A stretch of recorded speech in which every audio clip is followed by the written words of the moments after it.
I can't even imagine what the suicide and homicide and just the rates of depression, and accidental death due to overdose are going to look like in the future. It's going to reach epidemic proportions. It's already, the statistics are already alarming, and yet nobody's sounding any alarm bells. Parents have to intervene. We have to stop giving our kids free access to social media and phones at young ages. They are not ready for it. Their minds cannot cope with the dopamine. They can only have it up to a certain hour, and you take it away. They're children. You can take the phone away. We've got to intervene as parents. But as companies, we now have to deal with the influx of kids that are coming into our companies with addiction. Watch, I see it all the time. Walk through any office.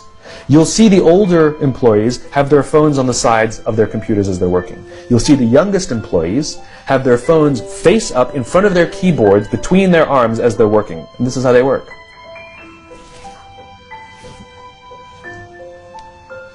And the science is alarming. They did experiments on mice where they did the multitasking. They put flashing lights to mimic going from the computer to the cell phone, the computer to the cell phone to the TV. The mice that were exposed to the changing lights, it took them 3 times longer to solve a maze than the mice that weren't, and the damage was permanent. There is a subconscious reaction to these devices when we use them, okay? What if I were to hold my phone while I'm talking to you? I'm not checking it, it's not buzzing, it's not beeping, I'm nothing, I'm just holding it. Do you feel at this moment that you are the most important thing to me right now? No, you do not. Because there is a subconscious reaction we have to the device. When it is out, it makes the people around us feel that they are less important. So when we're walking down the halls in our offices and somebody says, hey boss, can I ask you a question? You go, sure, what's on your mind? We've just told them they're not that important. Or we can go, sure, what's on your mind? And if you don't have a pocket, find a shelf, put it on the shelf, come back and say, sure, what's on your mind? When we show up to a meeting, or a lunch, or a dinner, with our colleagues, our clients, or our friends, or our families, and we put the phone on the table, we have announced to everyone in the room that they are not that important to us. And by the way, putting the phone upside down is not more polite.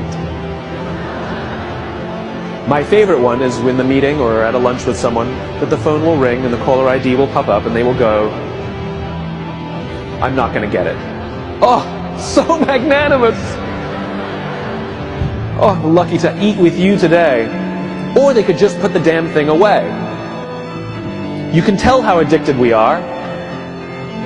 When somebody pulls out their phone when you're with them, how uncomfortable does that make us feel?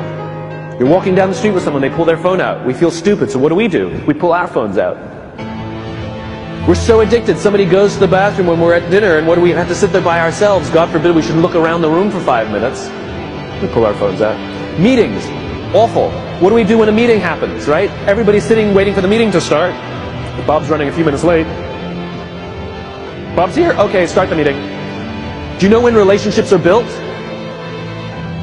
All that in between time.